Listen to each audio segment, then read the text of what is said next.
আসসালামু আলাইকুম। তোমাদের স্বাগত জানাই edutubebd.com এ। আমি নবম দশম শ্রেণী অর্থাৎ এসএসসি ক্যান্ডিডেটদের জন্য জেনারেল ম্যাথের ঘ বিভাগে পরিসংখ্যান নিয়ে আমি হাজির হয়েছি। তোমরা আগের ক্লাসগুলো দেখেছো যে আমি ক বিভাগে বীজগণিতে দুটি ক্লাস দিয়েছিলাম, সৃজনশীলে খ বিভাগে জ্যামিতিতে 15 অধ্যায়ে আমি পিথাগোরাসের সংক্রান্ত উপপাদ্য এবং তার সৃজনশীল দিয়েছি। গ বিভাগে ত্রিকোণমিতি পরিমিতি দিয়ে একটি সৃজনশীল বানিয়ে তোমাদের সামনে আমি চেষ্টা করেছি ক্লাসগুলো উপস্থাপন করার। আমি তারই ধারাবাহিকতায় আজকে জেনারেল ম্যাথ বইয়ের একদম লাস্টের যে বিভাগটা আছে ঘ বিভাগ, যেখানে পরিসংখ্যান আমরা যদি বলি, পরিসংখ্যানে আমি বোর্ডে লিখেছি যে ঘ বিভাগ পরিসংখ্যান। এখানে একটি সৃজনশীল প্রশ্ন আমরা পরিসংখ্যানে এখানে সারণী তৈরি করেছি।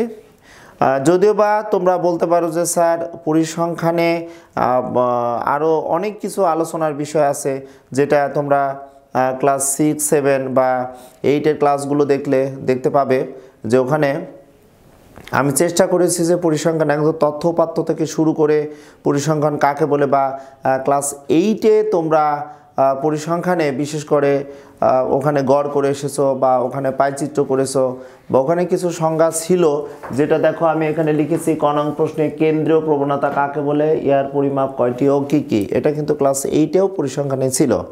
অ্যাকচুয়ালি এসএসসি যারা 2017 সালে দিচ্ছ তারাই কিন্তু প্রথম পর্যায়ে পেয়ে যাচ্ছ যে পরিসংখ্যান থেকে 2টি প্রশ্ন থাকবে।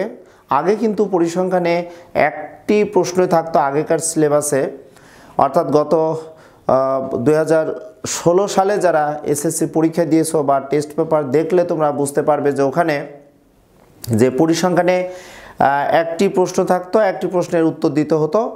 আর মজার ব্যাপার বা কষ্টের কথাই আমি একটু বলবো, আমরা অনেকেই এই পরিসংখ্যানের প্রশ্নটা আমরা সৃজনশীলে ধরেই নিই যে এখানে যে 10 মার্কস থাকবে সৃজনশীলে আমরা পেয়ে যাব, বা এখানে এমসিকিউ 3টা 4টা বা 5টাও থাকতে পারে বা 2টাও থাকতে পারে। অর্থাৎ 100 মার্কস প্রশ্নের ভিতরে যদি আমি বলি 15 অর্থাৎ 10 মার্কসের সৃজনশীল একটি থাকে, 2 থেকে 5টা এমসিকিউ থাকে।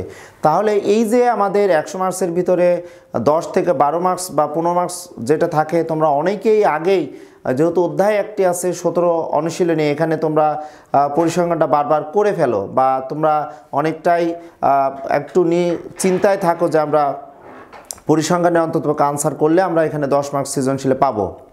তবে একটি কথা বলবো তোমাদের দিকে, তোমাদের কথা বিবেচনা করে বাংলাদেশ সরকারের এনসিটিবি বোর্ড যেটা তারা তোমাদের পক্ষে সবসময় কাজ করে যাচ্ছে, বা তোমরা দেখে থাকবে যে যদি বা 7টি সৃজনশীল প্রশ্নে আনসার দিতে হচ্ছে, আমরা দেখেছি যে পরিসংখ্যানে একটি প্রশ্ন আগে থাকতো বাধ্যবাধকতা যে একটি প্রশ্নে আনসার দিতে হবে। অনেকে হয়তো পরিসংখ্যান কমন না পেলেও তোমরা ওখানে হয়তো মন খারাপ করতে যা পরীক্ষাটা খারাপ হয়ে যেত। বা আমরা যদি শিক্ষক মণ্ডলী বলি যে পরিসংখ্যান যে 17 অধ্যায় আছে, এখানে অনেক ক্যাটাগরি আমাদের গাণিতিক প্রবলেমগুলো আছে, যেগুলো হয়তো একটা প্রশ্ন করতে গেলে আমরা নিজেরাই হিমশিম খেয়ে যেতাম যে আমরা এই প্রশ্ন করছি যে সকল বাচ্চারা পারবে কি না। তবে সুখের বা একটা সুসংবাদ একটি যে 2টি সৃজনশীল প্রশ্ন থাকবে, এখান থেকে আমাদের একটি প্রশ্নের আনসার দিতে হবে। তোমরা সবসময় হয়তো বলে থাকতে পারো যে স্যার আপনি তো অনেক গাণিতিক প্রবলেম করাচ্ছে, অনেক কথা বা অনেক কিছু বলেন। আমি বলবো এই কারণে যে আমি পরিসংখ্যানে তোমাদের নবম দশম শ্রেণীর আমি ঘ বিভাগটাই শুরু করেছি, কারণ আমার প্রাথমিক অবস্থায় যে আলাপ আলোচনা করা লাগবে পরবর্তীতে তখন সৃজনশীলগুলো আমি আলোচনা করলে, বা ওখানে কিছু শর্ট টাইপের বা যেগুলো বোর্ডে আসে 2 মার্কসের ক নং প্রশ্নে যেটা থাকে 2 মার্কসের কিছু সংজ্ঞা টাইপের প্রশ্ন থাকে, বা এখানে কিছু এমসিকিউ টাইপের প্রশ্ন থাকে, যেগুলো তোমরা অতি সহজে যাতে পারো বা কোন কোন প্রশ্নগুলো থাকে এই ক্লাসে যদি আমি একটা ধারণা দিয়ে দিই, একটা আলোচনা করে নিই, তাহলে পরবর্তীতে তোমাদের পরিসংখ্যানে এমনি গাণিতিক প্রবলেমগুলো সলভ তোমরা করতে পারো। আমি বলবো একটি কথাই যে তোমাদের যে 2017 সালে পরীক্ষাটা দিবে যেসব স্টুডেন্ট, তারা দেখবে যে ঘ বিভাগে 2টি প্রশ্ন থাকবে। 2টি প্রশ্ন থেকে আমি অলরেডি লিখেছি একটি প্রশ্নের উত্তর করতে হবে। সেই ক্ষেত্রে তোমরা অনেক সময় অনেকটাই স্বস্তি পাবে। তবে আমি বলবো যে পরিসংখ্যানে যেহেতু 2টি প্রশ্ন দিয়েছে, সেই ক্ষেত্রে 2টি প্রশ্নের মধ্যেই এমনও হতে পারে যে ক নং প্রশ্ন হয়তো 10 নম্বর প্রশ্নে হয়তো ক নং প্রশ্ন তোমার সংজ্ঞা টাইপের যেটা একটু জটিল হয়ে গেছে, বা তোমার খ নং প্রশ্ন হয়তো সহজ পদ্ধতিতে গড় নির্ণয় করতে দিচ্ছে, বা গ নং প্রশ্ন হয়তো অজীব রেখা আঁকতে দিল। মূলত তোমরা যে কাজটি করবে আমি যেটা বলবো, পরিসংখ্যানে যে 2 মার্কসের প্রশ্ন যেটা থাকবে সেখানে তোমরা কিছু সংজ্ঞা টাইপের প্রশ্নগুলো আগেই তোমরা লিখে নিবে। যেমন পরিসংখ্যান কাকে বলে, বা পরিসংখ্যানের কাঁচামাল কাকে বলে, বা শ্রেণী সংখ্যা কীভাবে নির্ণয় করা হয়, বা শ্রেণী সংখ্যা কীভাবে নির্ণয় করা, বা পরিসর নির্ণয়ের সূত্র লেখো, বা ক্রমযোজিত গণসংখ্যা নির্ণয়ের সারণী তৈরি করো, একটা সারণী দেওয়া থাকবে, বা কেন্দ্রীয় প্রবণতা কাকে বলে, কত প্রকার কি কি, বা দেখবে যে বিচ্ছিন্ন চলক অবিচ্ছিন্ন চলক কাকে বলে, পরিসংখ্যানের চলক কাকে বলে, বা সংক্ষিপ্ত বা সহজ পদ্ধতিতে যে আমরা গাণিতিক প্রবলেমগুলো সলভ করি 2 মার্কসের প্রশ্ন দিয়ে দিতে পারে যে সহজ পদ্ধতিতে গড় নির্ণয়ের 2টি ধাপ লেখো বা 3টি ধাপ লেখো, যেগুলো তোমরা হয়তো ক্যালকুলেশন অতটা চিন্তা করো না, আমাদের ম্যাথ করার দরকার, যার কারণে summation of F I X I by N বা সামেশন অফ এফ আই লিখে ফেলো।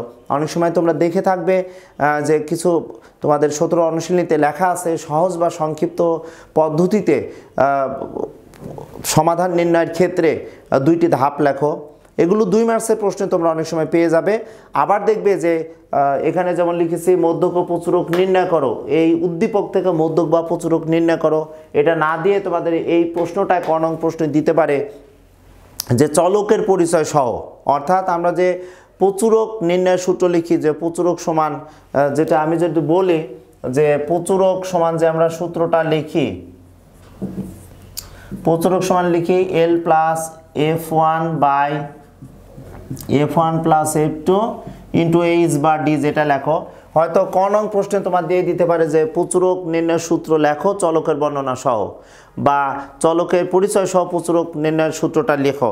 সেই ক্ষেত্রে তোমরা লিখবা L বলতে কি প্রচুরক শ্রেণীর নিম্নসীমা, F1 বলতে প্রচুরক শ্রেণী তার পূর্ব শ্রেণীর গণসংখ্যার পার্থক্য, F2 বলতে প্রচুরক শ্রেণী প্রচুর পরিমাণ যে গণসংখ্যা যে শ্রেণীতে আছে প্রচুরক শ্রেণী এবং তার পরবর্তী শ্রেণীর গণসংখ্যার পার্থক্য, H বলতে এখানে দেওয়া আছে আমরা শ্রেণীব্যাপ্তি যদি বলি, H বলতে আমরা এখানে শ্রেণীব্যাপ্তি বলবো। তো 2 মার্কসের প্রশ্নে সাধারণত দেখবে বা তোমরা টেস্ট পেপারে যদি দেখো যে 2016, 2015, 2014 সালের যে প্রশ্নগুলোর পরিসংখ্যানে আছে 2 মার্কসের জন্য, এই প্রশ্নগুলোই যদি তোমরা একটি খাতাতে সুন্দরভাবে লিখে নাও যে 2 মার্কসের প্রশ্ন এই ধরনের প্রশ্নগুলো আসে, তারপর ওগুলোর তোমরা যদি উত্তরটা লিখে ফেলো, বা দেখা যাচ্ছে যে অবিন্যস্ত উপাত্ত দেওয়া আছে, অর্থাৎ যেটা 6, 7, 8-এ দেখে আসছো যে এখানে তো সারণী, এটা দেওয়া আছে বিন্যস্ত উপাত্ত, যেটাকে আমরা বলছি সারণী আকারে দেওয়া আছে। এটা না দিয়ে হয়তো অনেক 30টা 40টা তোমার উপাত্ত দেওয়া থাকতে পারে, অবিন্যস্ত মানে উল্টাপাল্টা সাজানো দেওয়া আছে, এটাকে বলতে পারে যে শ্রেণীব্যাপ্তি 10 ধরে সারণী তৈরি করো। সেই ক্ষেত্রে তোমরা ট্যালি চিহ্ন অবশ্যই ব্যবহার করবে। ট্যালি চিহ্ন যদি ব্যবহার না করো, অবিন্যস্ত উপাত্ত যদি দেয়া থাকে, ট্যালি চিহ্ন দিয়েই তোমাদের সারণী তৈরি করতে হবে। এটা কিন্তু একটা ইম্পর্টেন্ট কথা। তোমরা ট্যালি চিহ্ন না দিলে কিন্তু তোমার গণসংখ্যা যে বের করবা, এটা কিন্তু টিচার তোমাকে নাম্বার নাও দিতে পারে, যেটা আমরা যখন পরীক্ষার খাতাগুলো দেখি বা আমরা যখন শ্রেণীকক্ষে বিশেষ করে তোমাদের যখন খাতাগুলো মূল্যায়ন করি, তখন কিন্তু আমরা সতর্ক করে দিই। ওকে, তো পরিসংখ্যানে অ্যাকচুয়ালি আমাদের 6টা বিষয় আমি বলবো, 2 ধরনের প্রবলেম সলভ করার জন্য আমরা 6টা বিষয় যদি আমরা জানি, এই 6টা বিষয় নিয়েই কিন্তু আমরা অতি সহজেই আমরা অবিন্যস্ত উপাত্ত,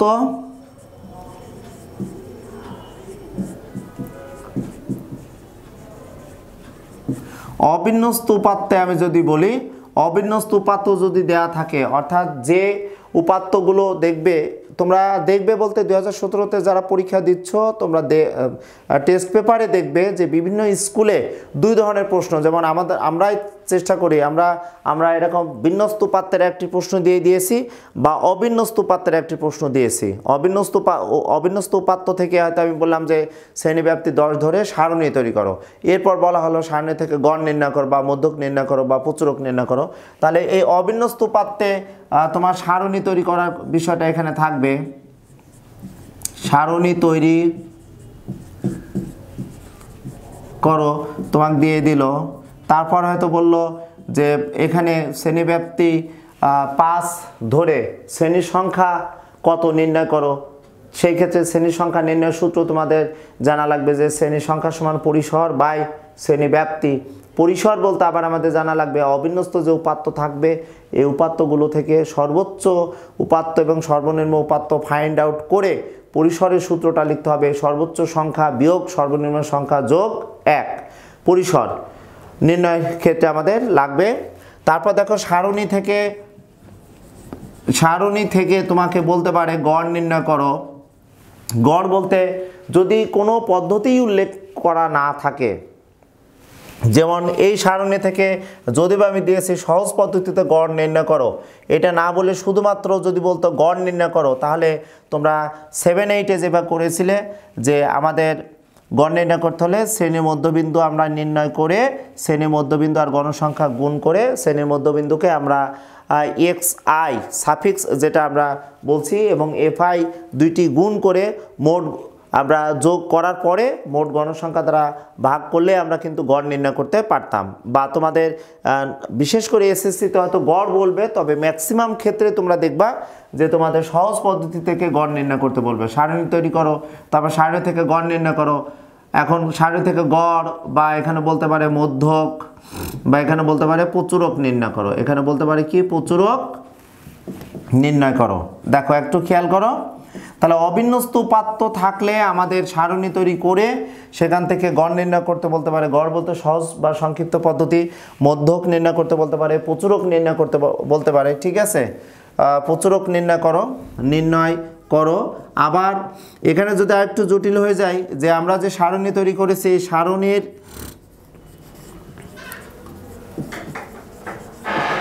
সারণী থেকে আয়তলেখ বলতে পারে, যেটা ক্লাস 8 বা 7 করেছো। আয়তলেখ আঁকো, আয়তলেখ অঙ্কন করো, এটা বলতে পারে অঙ্কন করো। বা এখানে আয়তলেখ না বলে বলতে পারে গণসংখ্যা বহুভুজ আঁকো, গণসংখ্যা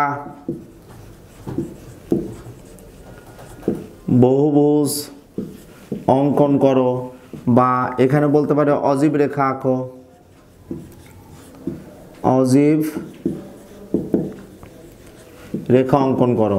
খেয়াল করো, তাহলে আমরা অবিন্যস্ত উপাত্তে যেটা দেখতে পাচ্ছি যে এই যে এখানে 3টি বিষয় তোমাদের আনসার করতে দিতে পারে, একটা গড়, মধ্যক, প্রচুরক, বা এখানে আয়তলেখ বা গণসংখ্যা বহুভুজ বা অজীব রেখা যে কোনো একটি দিতে পারে। যদি বা তোমরা দেখতে পাচ্ছ যে পরিসংখ্যানে এখানে যে একটি সৃজনশীল প্রশ্ন তৈরি করেছি, এখানে কেন্দ্র প্রবণতা কাকে বলে, ইহার পরিমাপ কয়টি ও কী, তারপরে বলেছে সহজ পদ্ধতিতে গড় নির্ণয় করো, তারপরে বলেছে মধ্যক ও প্রচুরক নির্ণয় করো।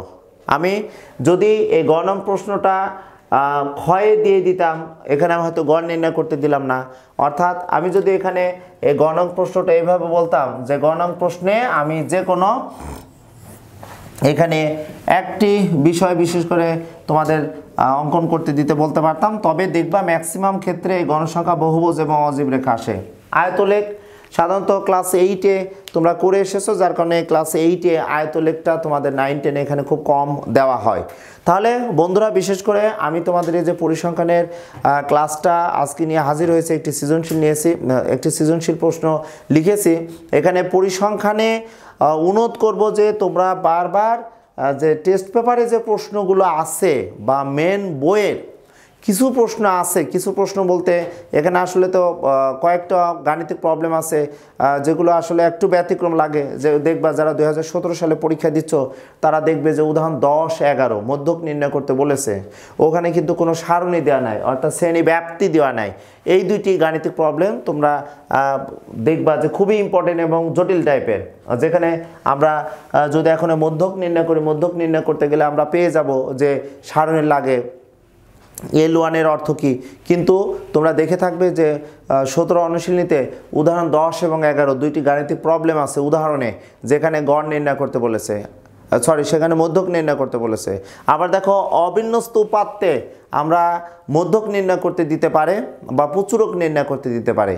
তাহলে অবিন্যস্ত উপাত্তে মধ্যক নির্ণয়ের কিন্তু দুইটি সূত্র আছে, এটা তোমরা ক্লাস 8 থেকেই জেনে আসছো যে অবিন্যস্ত উপাত্তে যদি মধ্যক নির্ণয় করতে দেয় সেই ক্ষেত্রে উপাত্ত সংখ্যা n, এন এর মান জোড় না বিজোড়, এন এর মান যদি বিজোড় হয় তাহলে মধ্যক নির্ণয়ের সূত্র তোমরা নিজে জানো, n+1/2 তম পদের মান যদি বিজোড় হয়, আর জোড় হলে তোমরা জানো n/2 তম পদ যোগ n/2 + 1 তম পদ বাই 2 দিয়ে আমরা এততম পদের মানটা আমরা নিয়ে কিন্তু মধ্যক নির্ণয় করতাম, যেটা আমরা অবিন্যস্ত উপাত্তে আমরা দেখেছি। অবিন্যস্ত উপাত্তে সারণী না করে ডাইরেক্টলি বলতে পারে যে মধ্যক নির্ণয় করো। একটি কথাই তোমাদের বলবো পরিসংখ্যানের, যেটা খুবই ইম্পর্টেন্ট কথা, যেটা তোমাদের সবার জন্যই কিন্তু এই বিষয়টা একটু জটিল হয়ে যায়, সেটা হচ্ছে পরিসংখ্যানে যে সৃজনশীলে তোমাদের মান বন্টনে অনুযায়ী যে সময়টা বন্টন করা থাকে, তোমরা দেখবে যে 7টি সৃজনশীল প্রশ্নের জন্য তোমাদের 2 ঘন্টা 30 মিনিট সময় দেওয়া থাকবে। তো তোমরা 2 ঘন্টা 30 মিনিটকে যদি তোমরা নর্মালি এক একটা সৃজনশীলের জন্য ভাগ করো, সেই ক্ষেত্রে দেখবা যে 21 বা 22 মিনিট তোমাদের এরকম সময় থাকতে পারে। সেই ক্ষেত্রে তোমরা সৃজনশীল প্রশ্নের পরিসংখ্যানে শুরুতেই তোমরা শুরু করো খাতাতে পরীক্ষার হলে, যার কারণে তোমাদের এই পরিসংখ্যানে এই সারণী তৈরি করা, ক্যালকুলেশন করা, ধীরে সুস্থে ক্যালকুলেটর ইউজ করে তোমরা যখনই পরীক্ষার হলে একটি সৃজনশীল প্রশ্নের আনসার করো, তখন ঘড়িতে তাকিয়ে দেখো যে প্রায় 40-45 মিনিট সময় চলে গেছে। এটা হয়তো তোমরা বলতে পারো যে স্যার আসলে তো এটা বাস্তব কথা। এটা আসলে বাস্তব কথা। যখন আমরা পরীক্ষার হলে ইনভিজিলেটর হিসেবে থাকি, তখন দেখি যে কোনো স্টুডেন্ট পরিসংখ্যান শুরু করেছে, সে আসলে খেয়ালই করে নাই, সে ক্যালকুলেশন করতেছে, সে কিছুটা দ্বিধাদ্বন্দ্বে হয়তো আছে, সে দেখছে হঠাৎ করে তার 40-45 মিনিট সময় চলে গেছে। অর্থাৎ পরিসংখ্যানে যখনই তুমি আনসার করবে, তখন কিন্তু মাথায় রাখতে হবে যে একটি সৃজনশীল প্রশ্নের জন্য 21 থেকে 22 মিনিট তোমার সময় নির্ধারণ করা আছে। সেই ক্ষেত্রে খুব দ্রুত যদি করতে চাও, পরীক্ষার হলে ক্যালকুলেটর সঠিকভাবে তুমি আগে রিচেক করে নিবে, সারণীগুলো অবশ্যই তুমি স্কেল করে অর্থাৎ পেন্সিল দিয়ে টানবে, এবং ক্যালকুলেটর যখনই তুমি ক্যালকুলেশনগুলো করবে দেখবে অনেক সময় বাংলা ইংলিশে একরকম হয়ে যায়। যেমন এখানে আমি সব বাংলা লিখেছি, হয়তো ক্যালকুলেটর ইউজ করলে আমার সেটা ইংলিশ হয়ে যাবে, অর্থাৎ বাংলা ইংলিশে একরকম হয়ে যায়। বা তুমি সূত্র লিখতে যে হয়তো সূত্রটা উল্টাপাল্টা লিখে ফেলছো, যে হয়তো মধ্যক নির্ণয় করতে যায় যে তোমার সূত্র, মধ্যকের যে সূত্রটা থাকে, তোমরা মধ্যক নির্ণয়ে L + n/2 - fc × d/fm এইটা যদি তোমাদের আমি বলি, সেক্ষেত্রে দেখো তোমরা অনেক সময় এই f sub c এটা অনেক সময় তোমরা ছোট হাতে লিখে ফেলো, এটা অনেকে ছোট হাতে লিখে ফেলবা, আমরা দেখেছি, বা এটা বড় হাতের করেছো, এটা কখনো করবে না। বারবার একটি অনুরোধ করলাম, তোমরা যারা পরীক্ষা দিচ্ছ তারা অবশ্যই, আমরা যখন পরীক্ষার খাতাগুলো মূল্যায়ন করি তখন ক্যালকুলেশন করার জন্য আমরা 1 মার্কস রাখি, বা সারণী তৈরি করার জন্য মান বন্টন অনুযায়ী যে নাম্বার আমরা দিয়ে থাকি, এটা সৃজনশীলের মান বন্টন অনুযায়ী। তারপর তোমরা যে ক্যালকুলেশন সূত্রটা ইউজ করো সঠিকভাবে লিখলে, এটার জন্য আমরা নাম্বার অনেক সময় দিয়ে দিই। তো আমি অনুরোধ করব যে তোমরা বিশেষ করে এই যে সৃজনশীল প্রশ্নের আনসার করতে যাবে পরিসংখ্যানে, এই সময়টা কিন্তু অবশ্যই মনে রাখবে। আমি গত ক্লাসে যখন জ্যামিতি ক্লাস নিয়েছিলাম, জ্যামিতিতে আমার বলা হয়তো এটা ভুলেই গেছি, সেই ক্ষেত্রে জ্যামিতিতেও কিন্তু আমাদের আধা ঘন্টার বেশি লেগে যায়, কম লাগে না। তাহলে আমাদের মাথার ভিতর রাখতে হবে যে পুরা সৃজনশীল প্রশ্নে যখন আনসার আমরা করব, সেই ক্ষেত্রে আমাদের এই পরিসংখ্যানে মান বন্টনটা বা পরিসংখ্যানের সময়ের দিকে যদি খেয়াল করতে হয়, বা জ্যামিতির সময়ের দিকে যদি খেয়াল করতে হয়, তখন আমাদের বীজগণিত বা ত্রিকোণমিতি পরিমিতি খুব দ্রুত আনসার করতে হয়। তাহলে একটু খেয়াল করো যে 2.5 ঘন্টা প্রশ্নের ভিতরে, 2.5 ঘন্টা সময়ের ভিতরে তোমরা 7টি সৃজনশীল প্রশ্নের আনসার দিবে। সেই ক্ষেত্রে অবশ্যই তোমাকে খুব দ্রুত ক্যালকুলেশনগুলো করতে হবে, কারণ ম্যাথ মানেই ক্যালকুলেশন। ওকে, তাহলে বন্ধুরা, বিশেষ করে অবিন্যস্ত উপাত্তে এই 6টা জিনিসই তোমাদের প্রশ্নে আনসার করতে দিতে হতে পারে সৃজনশীল প্রশ্নে, বা শ্রেণীব্যাপ্তির যেটা বিন্যস্ত করা আছে সেখানে তোমার গড়, মধ্যক, প্রচুরক বা আয়তলেখ বা অজীব রেখা, এগুলো তোমার প্রশ্ন দিয়ে দিতে পারে। আমি একটি কথা বলবো, যেটা এর পরবর্তীতে যদি বা বলতে পারো যে স্যার আপনি তো অনেক লেকচার শুধু দিচ্ছেন, এখানকার একটা প্রশ্নের আনসার করছেন না, যেহেতু পরিসংখ্যানে তোমাদের কিছু ল্যাকিংস আছে, যে তোমরা যে ভুলগুলো করো, সংজ্ঞাগুলো তোমরা সঠিক লেখো না, ক নং প্রশ্নে তোমরা বানিয়ে বানিয়ে সংজ্ঞাগুলো লেখো, বিচ্ছিন্ন চলক অবিচ্ছিন্ন চলক কাকে বলে, বা গণসংখ্যা বহুভুজ কাকে বলে, বা যেটা লিখছি কেন্দ্রীয় প্রবণতাটা, তোমরা কেন্দ্রীয় প্রবণতাটা কিন্তু অনেকেই বানিয়ে লিখতে যে উল্টাপাল্টা লেখো। তোমরা বইয়ে একটু খেয়াল করবে অ্যাকচুয়ালি কেন্দ্রীয় প্রবণতাটা কি। আমি যদি এই প্রশ্নের আনসারে আসতে চাই, আমরা একটু যদি বলতে চাই যে কোনো গাণিতিক প্রবলেম, অবশ্যই এখানে গাণিতিক প্রবলেম সলভ করতে গেলে তোমরা সহজ বা সংক্ষিপ্ত পদ্ধতিতে করতে গেলে অনুমিত শ্রেণীর মধ্যবিন্দু কোনটা, তখন কিন্তু তোমরা একটু ভুল করে ফেলো, অর্থাৎ শ্রেণীর মধ্যবিন্দু সঠিকভাবে যাচাই তোমরা করো না। ওকে, তাহলে একটু লক্ষ্য করো যে কেন্দ্রীয় প্রবণতা যখন তোমরা লেখো তখন সতর্কতার সাথে লিখতে হবে যে উপাত্তসমূহ, যে অবিন্যস্ত উপাত্ত বা বিন্যস্ত উপাত্তসমূহ যে কেন্দ্রের একটি নির্দিষ্ট মানের দিকে। এখানে লক্ষ্য করো একটি সারণী আমি দিয়েছি, 41 থেকে 40 চারজন স্টুডেন্ট হয়তো নাম্বার পেয়েছে যদি নম্বরের আমি কথা বলি, বা 41 থেকে 50 6 জন। এবার দেখো 1 2 3 4 5 6 7টি সারণী এখানে আছে। এই 7টি সারণীর ভিতরে দেখো মাঝামাঝি একটি সারণী যেখানে আছে 61 থেকে 70 মার্কস যদি আমি বলি, এখানে সবচেয়ে বেশি সংখ্যক স্টুডেন্ট আমার নাম্বারটা পেয়েছে। তাহলে লক্ষ্য করো এর আগে 8 জন পেয়েছে, পরবর্তীতে 9 জন পেয়েছে। তোমরা যদি একটু উদাহরণের সাথে কম্পেয়ার করে যদি বলো যে তোমরা যেখানে ক্লাস হয়তো চলছে বা তুমি দেখছো যে ওই ক্লাসের মাঝামাঝিতেই হয়তো তুমি যদি পিঁপড়ার কথা চিন্তা করো যে ওখানে কোনো মিষ্টি টাইপের কিছু পড়ছে, দেখবা চারিদিকে যদি তোমার ক্লাসরুমে যদি পিঁপড়া ছেড়ে দাও, সব পিঁপড়াগুলোই কিন্তু তোমার একটা মাঝখানে আসার চেষ্টা করবে।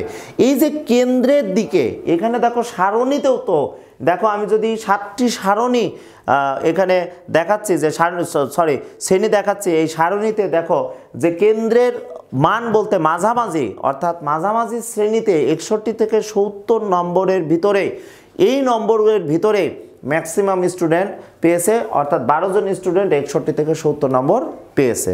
ওকে, অর্থাৎ কেন্দ্রীয় প্রবণতা যদি বলতে হয় সুন্দরভাবে আমাদের বলতে হবে যে উপাত্তসমূহর কেন্দ্রের মান নির্দিষ্ট মানের দিকে, কেন্দ্রের নির্দিষ্ট মানের দিকে পুঞ্জীভূত হওয়ার প্রবণতা, বা যেটা আমরা ইংরেজিতে টেন্ডেন্সি বলি, প্রবণতাকেই আমরা বলবো কেন্দ্রীয় প্রবণতা। আর কেন্দ্রীয় প্রবণতার পরিমাপ, কেন্দ্রীয় প্রবণতার পরিমাপ বলতে আমি কিন্তু তোমাদের বলেছি 3টি বিষয় আমাদের ভালোভাবে জানতে হবে। একটি হচ্ছে গড়, মধ্যক, প্রচুরক। তাহলে এই যে কেন্দ্রীয় প্রবণতার পরিমাপ বলতে 3টি, একটি গাণিতিক গড়, আরেকটি মধ্যক, আরেকটি প্রচুরক। ওকে, তাহলে দেখো 2 মার্কসের প্রশ্নের জন্য আমাদের সঠিকভাবে সংজ্ঞাগুলো জানতে হবে। বা এখানে দেখো আমি মধ্যক নির্ণয়ের একটি সূত্র লিখেছি। 2 মার্কসের প্রশ্ন থাকতে পারে যে চলকের পরিচয় সহ মধ্যক নির্ণয়ের সূত্র লেখো। তাহলে মধ্যক নির্ণয়ের সূত্র আমরা পাচ্ছি এল বলতে মধ্যক শ্রেণীর নিম্নসীমা, n/2 বলতে মোট উপাত্ত সংখ্যা n কত, আমরা যদি এখানে যোগ করি, এখানে অবশ্যই 50 আছে, 50/2 সেক্ষেত্রে 25 আসতো।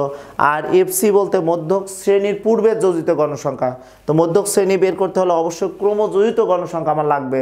আবার এখানে যে ক নং প্রশ্ন আছে যে সারণী থেকে ক্রমযোজিত গণসংখ্যা সারণী তৈরি করো, বা তোমাকে বলতে পারে যে সারণীতে মধ্যক শ্রেণীর কোনটি ফাইন্ড আউট করো, বা সারণীতে প্রচুরক শ্রেণীর নিম্নসীমা কত, বা মধ্যক শ্রেণীর নিম্নসীমা কত, ক নং প্রশ্নে দিয়ে দিতে পারে, যেটা জ্ঞানমূলক প্রশ্ন, যে একটি সারণী থাকলে তুমি এই সারণী থেকে কিভাবে 2 মার্কসের প্রশ্নের জন্য প্রচুরক শ্রেণী ফাইন্ড আউট করতে দিতে পারে, মধ্যক শ্রেণী ফাইন্ড আউট করতে দিতে পারে, বা এরকম অবিন্যস্ত যদি উপাত্ত থাকে, উপাত্ত থেকে আগেও বলেছি যে তোমার মধ্যক নির্ণয় সূত্র লিখতে দিতে পারে। তো এই যে প্রশ্নগুলো আমি যেগুলো আলোচনা করছি, যে পরিসংখ্যানে ক নং প্রশ্নের জন্য 2 মার্কস প্রশ্নের জন্য কখনো অবহেলা করবে না যে আমি সুন্দরভাবে বানিয়ে লিখতে পারবো। তোমরা এই ক নং প্রশ্ন ভালো করে লিখবা, কারণ তোমাদের পরিসংখ্যানে 10 মার্কসের ভিতরে ম্যাক্সিমামই কিন্তু তোমরা 6 পেয়ে যাও, কারণ একটি বা 4ও পেয়ে যাও। বলবো একটা কথা, কারণ গ নং প্রশ্ন এখানে আমি আরেকটি যদি বলতাম যে এই সারণী থেকে আয়তলেখ আঁকো, গণসংখ্যা বহুভুজ আঁকো, বা অজীব রেখা আঁকো, এখানে দেখো তোমরা অনেকেই, তোমরা অবশ্যই তোমাদের বইয়ে দেখবে যে উদাহরণ 5 একটি গাণিতিক প্রবলেম আছে। এই গাণিতিক প্রবলেমে দেখবা যে উদাহরণ 5-এ আয়তলেখের সাহায্যে ছাড়াও ডাইরেক্টলি যে শ্রেণীব্যাপ্তি থাকে শ্রেণীব্যাপ্তির মধ্যবিন্দুগুলো যোগ করেও আমরা গণসংখ্যা বহুভুজ পেয়ে যাই। উদাহরণ 5-এ আছে। তবে আমরা চেষ্টা করি, খেয়াল করো, এই একটা শ্রেণীব্যাপ্তি 31 থেকে 40, তারপর আবার 41 থেকে 50, অর্থাৎ এখানে একটি ঘর ফাঁকা আছে, অর্থাৎ 40-এর পর 41 একটি ঘর। তাহলে এটা হচ্ছে তোমার বিচ্ছিন্ন। এখানে আমি যদি বলি সারণী, আমি বলবো এখানে অবিচ্ছিন্ন না। অর্থাৎ তোমাদের আয়তলেখ আঁকতে গেলে বা গণসংখ্যা বহুভুজ আঁকতে গেলে অবিচ্ছিন্ন উপাত্ত, অর্থাৎ কি এখানে আমি যদি বলি তোমার বিচ্ছিন্ন সারণী এখানে আছে, অবিচ্ছিন্ন সারণী তোমাকে তৈরি করতে হবে।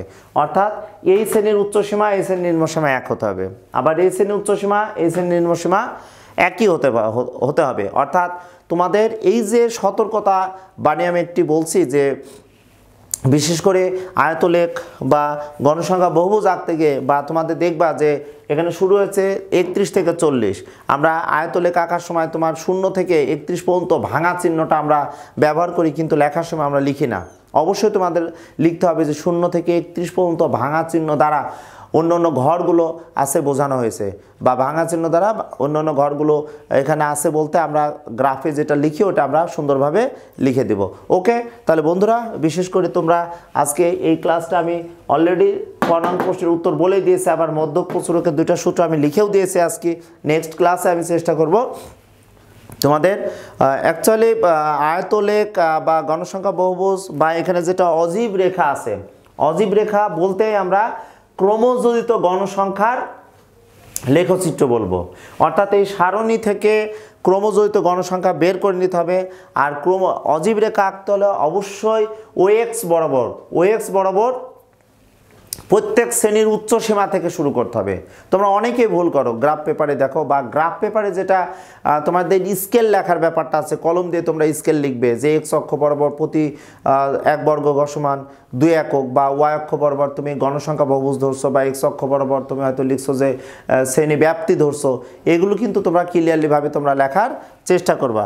আমি তোমাদের এই পরিসংখ্যানে এর পরবর্তীতে আমি তোমাদের ক্লাস যখন ম্যাথগুলো করাবো সেই ক্ষেত্রে তোমাদের সূত্রগুলো একটু ভালো করে তোমরা দেখবে। আর আমাদের edutubebd.com-এ তোমরা যদি চোখ রাখো তাহলে আমাদের বিভিন্ন যে প্রবলেমগুলো আমরা সলভ করতে পারবো।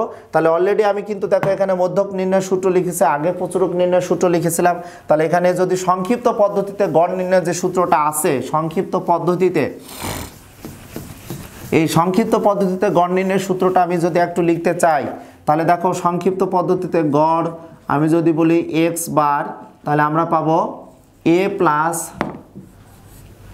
সামেশন অফ ইউআই বলতে, এখানে ইউআই বলতে বিচ্যুতি, এখানে তুমি এন লিখতে পারো ইন্টু এইচ, যেখানে এ বলতে অনুমিত শ্রেণীর মধ্যবিন্দু। ওকে, তাহলে এই যে সংক্ষিপ্ত পদ্ধতিতে গড় নির্ণয়ের সূত্রগুলো কিন্তু তোমাদের ভালো করে মনে রাখতে হবে, বা সূত্রগুলো ভালো করে লিখতে হবে, বা সারণীতে যখন তুমি ক্যালকুলেশনটা করবা তখন কিন্তু ওই সিম্বলগুলো লিখতে হবে। ওকে, তাহলে তোমরা বিশেষ করে আজকের এই ক্লাসটা মূলতই পরিসংখ্যানে যে 2টি সৃজনশীল প্রশ্ন থাকবে, বা আমরা যে এই 17 অধ্যায়টা শুরু করছি, এই 17 অধ্যায়ে যে উদাহরণ 10, 11 বা উদাহরণ 5 বললাম, বা তোমাদের দেখবে যে বিচ্ছিন্ন অবিচ্ছিন্ন চলক, ওখানে অনেকগুলো এমসিকিউ আছে, যেখানে জনসংখ্যা কী ধরনের চলক, এইগুলো নিয়ে সব আলাপ আলোচনা ওখানে আছে, বা ওখানে এমসিকিউগুলো তোমরা টেস্ট পেপারগুলো দেখো।